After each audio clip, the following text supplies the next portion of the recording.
On the first Monday of December, we have a lot of action with a goalie getting reactivated, a goalie signing, and we get to preview some hockey on a Tuesday night and hear from the head coach post practice. A lot going on a Tuesday edition of Locked On Hurricanes.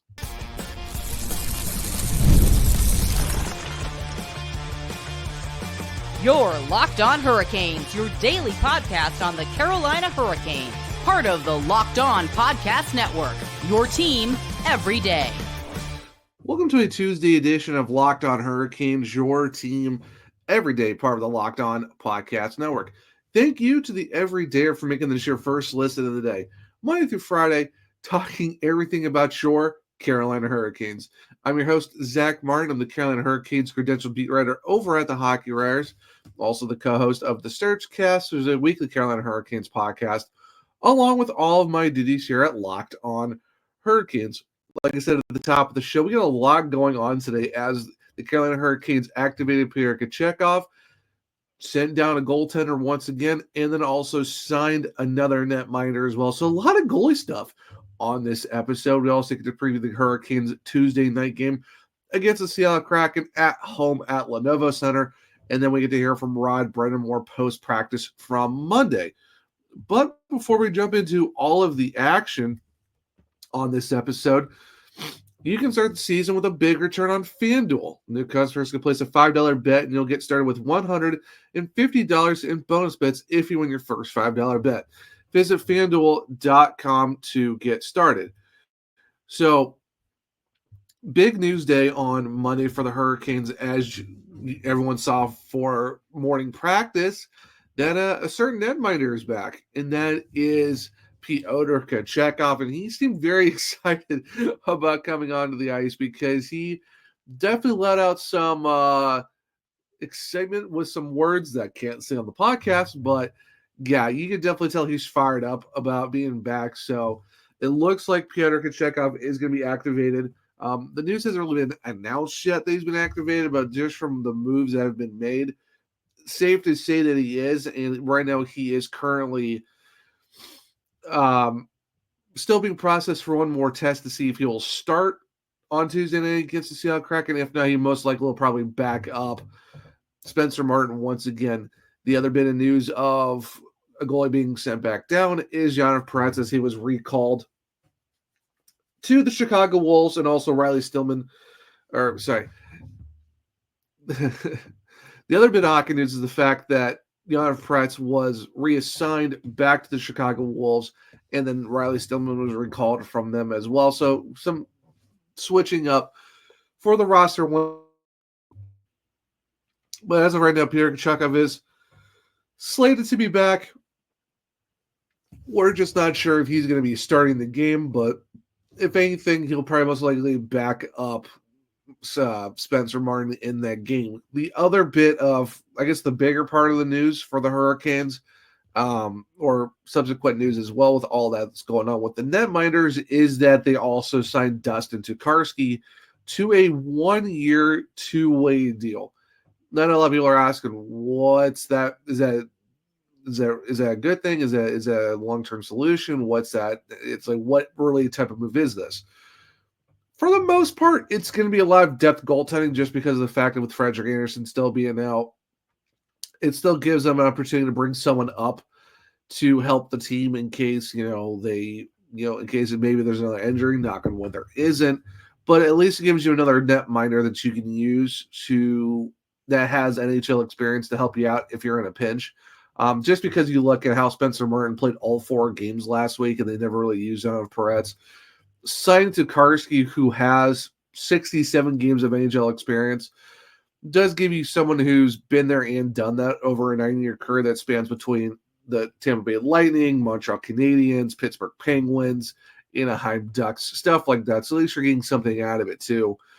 But it's a deal that kind of makes sense if you're looking at how they really need some help out there. And the thing too, also Tokarski is really tearing it up for the Chicago Wolves in the AHL right now. In the 5 games he started, he's got a 161 goals against average and 933 save percentage. He is 4-1 and already has 2 shutouts because he did that in back-to-back games.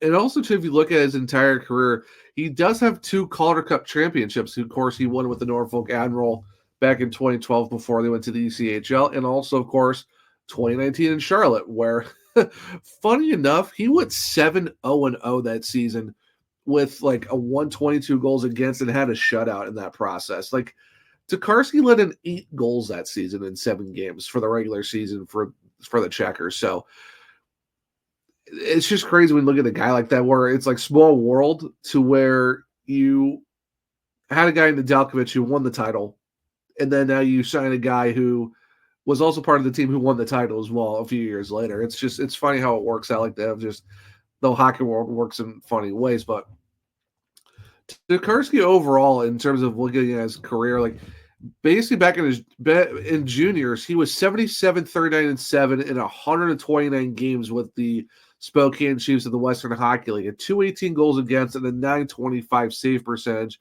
where he actually led them lead to the 2008 Memorial Cup. Now, the crazy part is about that season, this was his second year with them, walked on as a third, fourth string goalie, won the starting job in 2006, had an okay first season, and then year 2.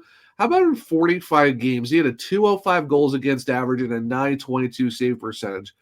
But the thing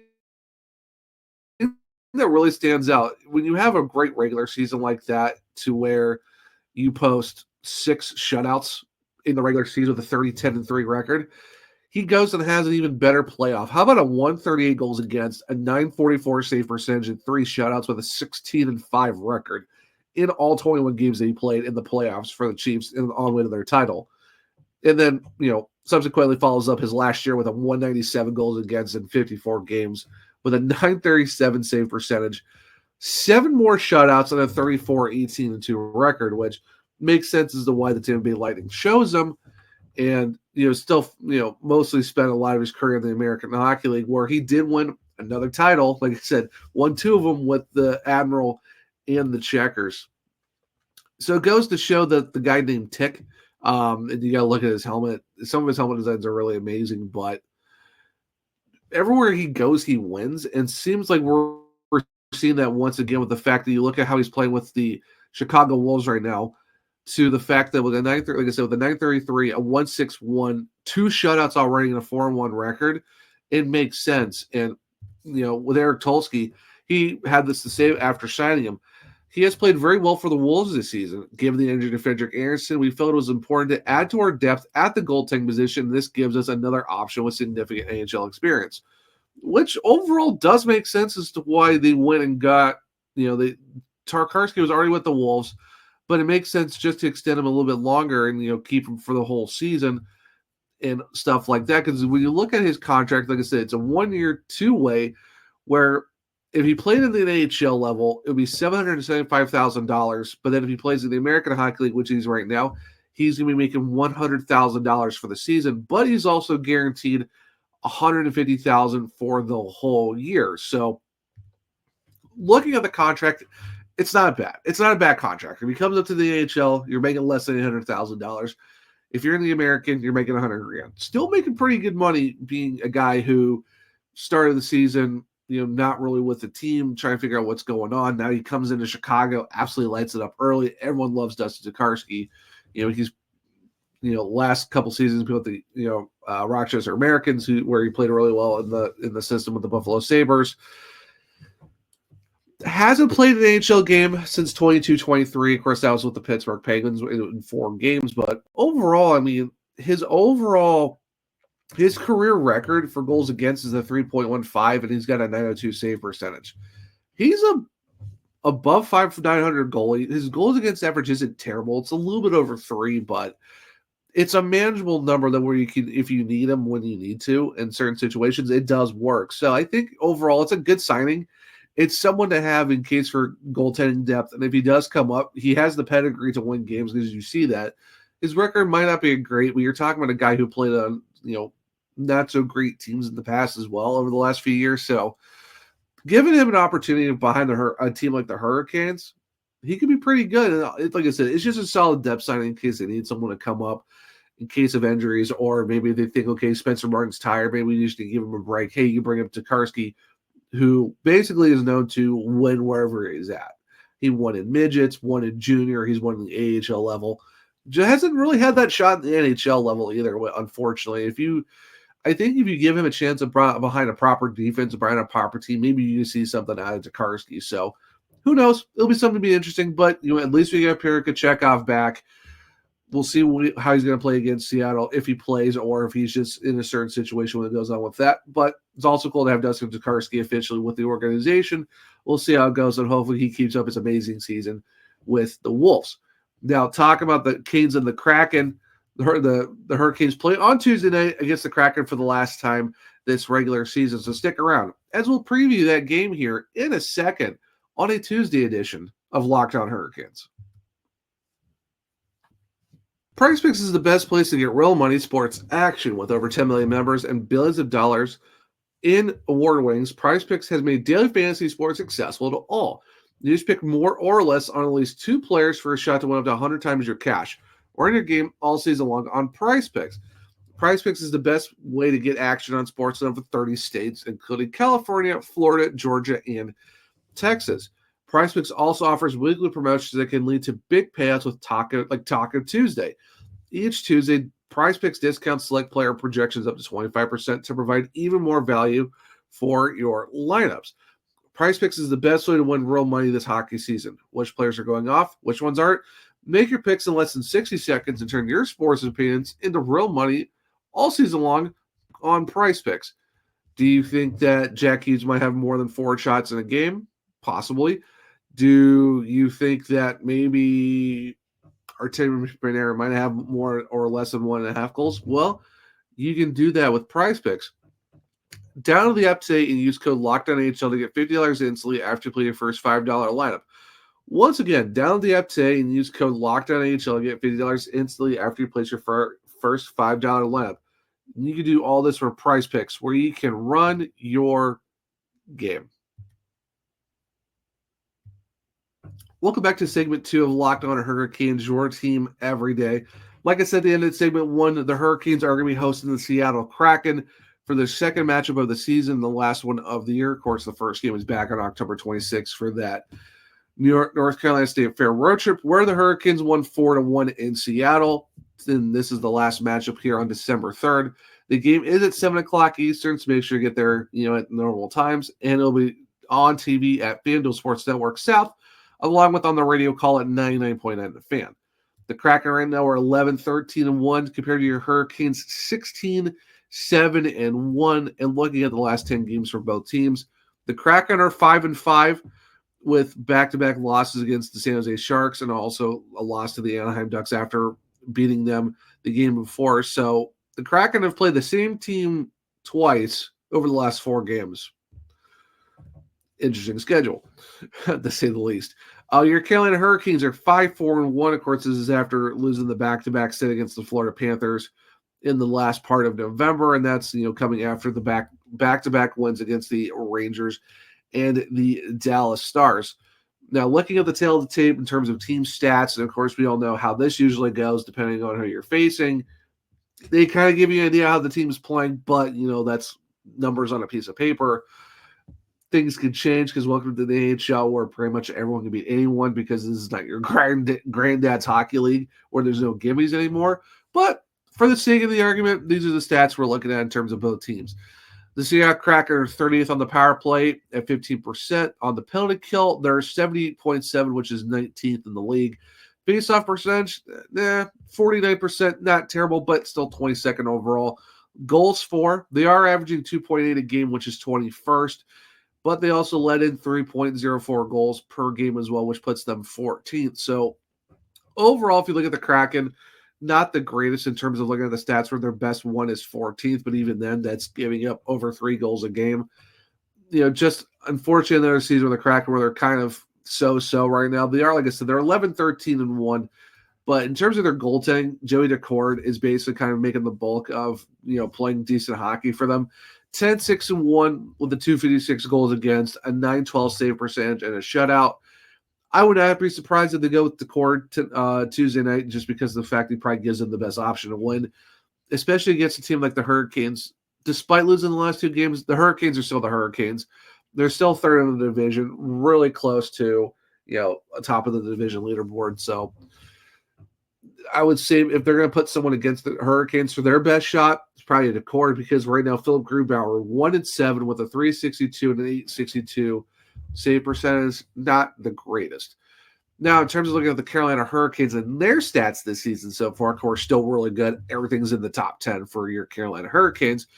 7th on the power play at 26.6%, even despite going 0-2 on Saturday, but they're still finding ways of scoring goals on the power play, which is good. You love to see that. You love to see a top 10 in the power play. Pill and kill, still top 10, 82.1%. That's after giving up 3 power play goals on Saturday. So, hey, you're still top 10 on both. It's not maybe first like we're used to, but hey, it's still in the top 10. Silver linings, I guess. At least you're so good on that aspect.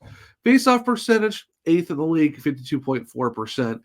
Goals for, still it's under 4 goals per game because, of course, they didn't score on Saturday, but you're still second in the NHL. It's 3.79. Give it a couple games, I think we'll be back to seeing the team over 4 like we usually do. And then goals allowed, 7th at 2.88. Like I said, still really good. Overall, if you look at the comparison between the two teams, you can see that the Hurricanes are just significantly better in terms of all stats across the board. Nothing that's, below 10th. Their lowest is 8th, and that's the faceoff percentage. Everything's basically 7th, and of course, 2nd in goals for. But like I said, anything could happen. But if you look at how the team is structured overall and how they're playing, you'll be happy taking the fact that you're looking at a team that's pretty much 7th across the board on special teams. Goals allowed, still 2nd. You're still scoring the 7th most amount of goals. I know a lot of people are worried about how they played against Florida. I mean, it's the defending Cup champs. What can you do? I still think there's enough to worry right now. There's nothing to panic about. It's just it's a bad stretch of games where you played 3 really good teams. You still won 2 games out of the 4. You'll take that.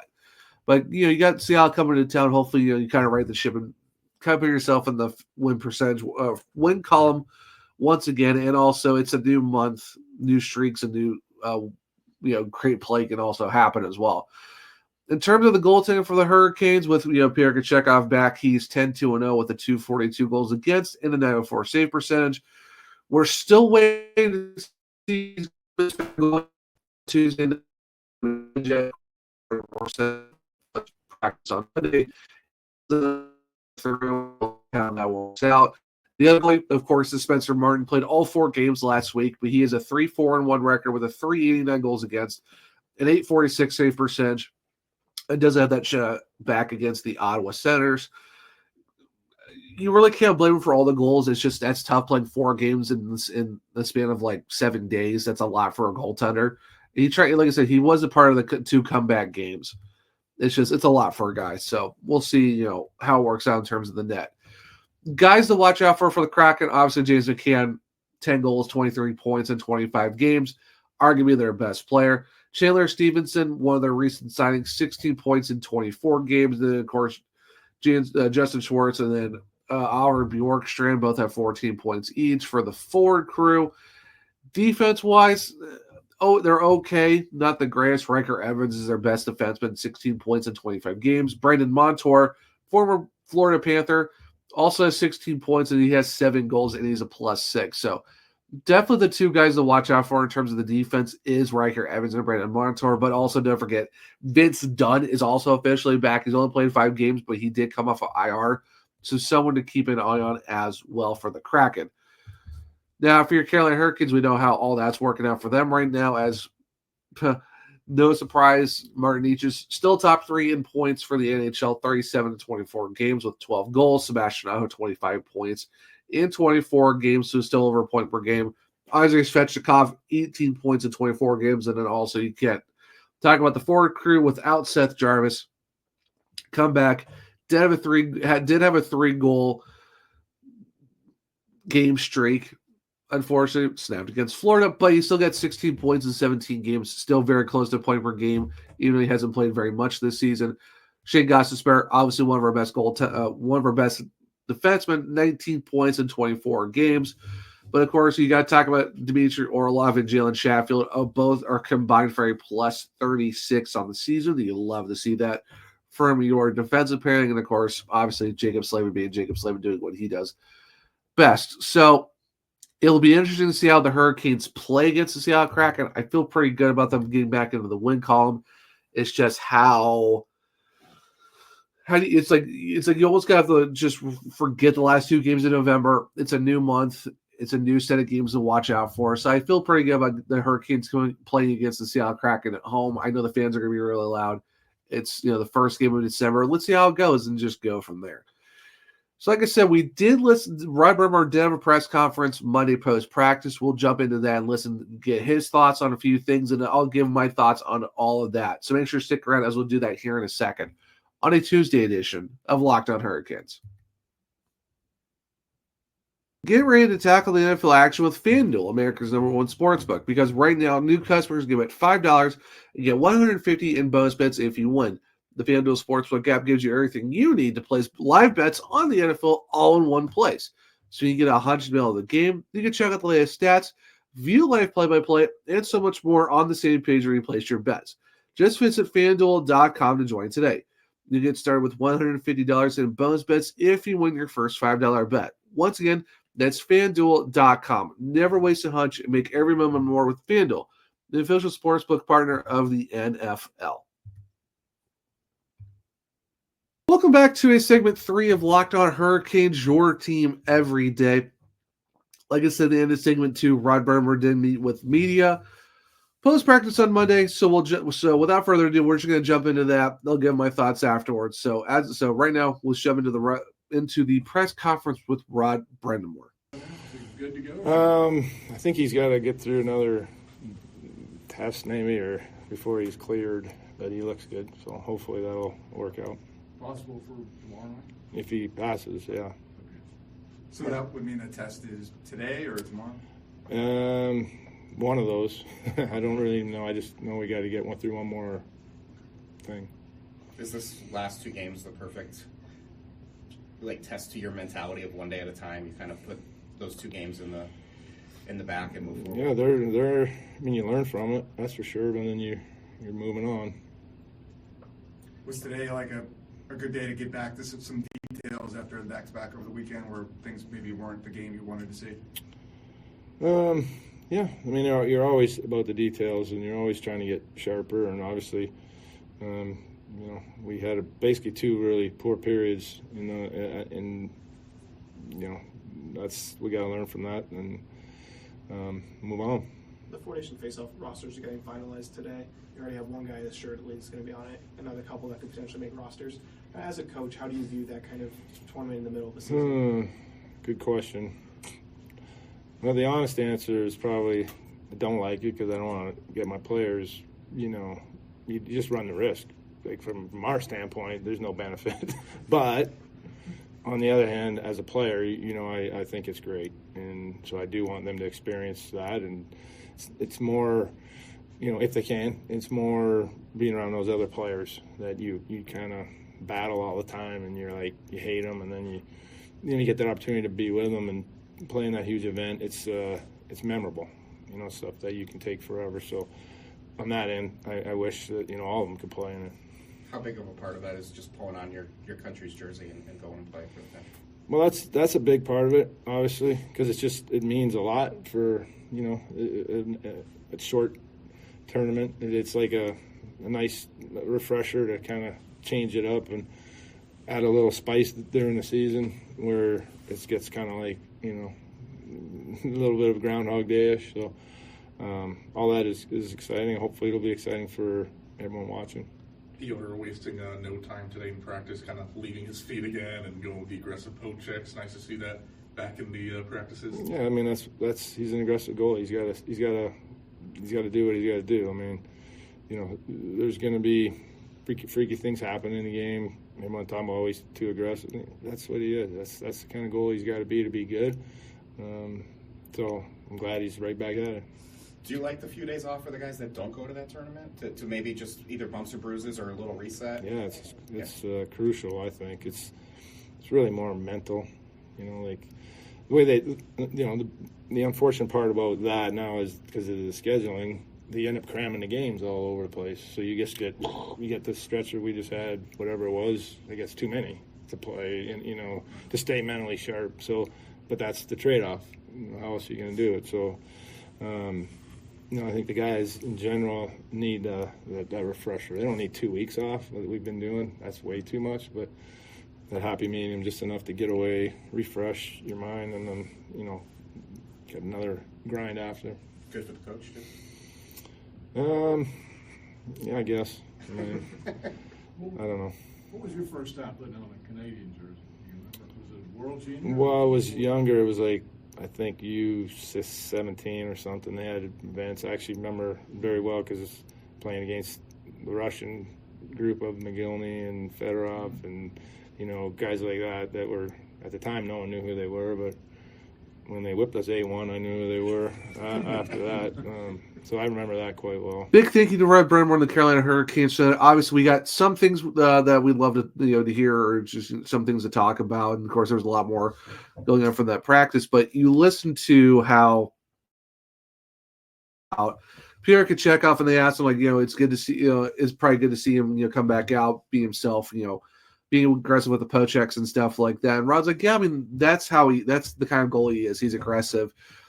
Freak accidents happen. Of course, you talk about, his collision with Sean Walker against the Columbus Blue Jackets, stuff happens like that. But if he's like, Pierre's an aggressive goalie. If he's going to play like that, if that's what's going to help him succeed, then it's going to help him succeed. So it's one of those things where it's kind of like, you don't want to see him get hurt, but it's also, that's who he is as a goalie. So it's just, stuff happens. You hate to see it. Hopefully you don't see it again. But it's just good to see the fact that you're looking at how Rod is just taking the approach of, hey, he's an aggressive goalie. He's going to play like that. And, we just have to, trust in him and help him out when we need to. And that's just basically what it is. But it's good to see that Pieter's back. As like I said earlier in the show, like I said, we have to wait for if Pieter passes the test to start against Seattle. If not, they might. I don't know if they're going to recall someone up once again, the same like the next day. If anything, you might probably see him on the bench. I guess it all depends because we haven't really heard anything yet of if he passed or what's the deal is. So as of right now, it's still in limbo of who's going to be in net for the Hurricanes.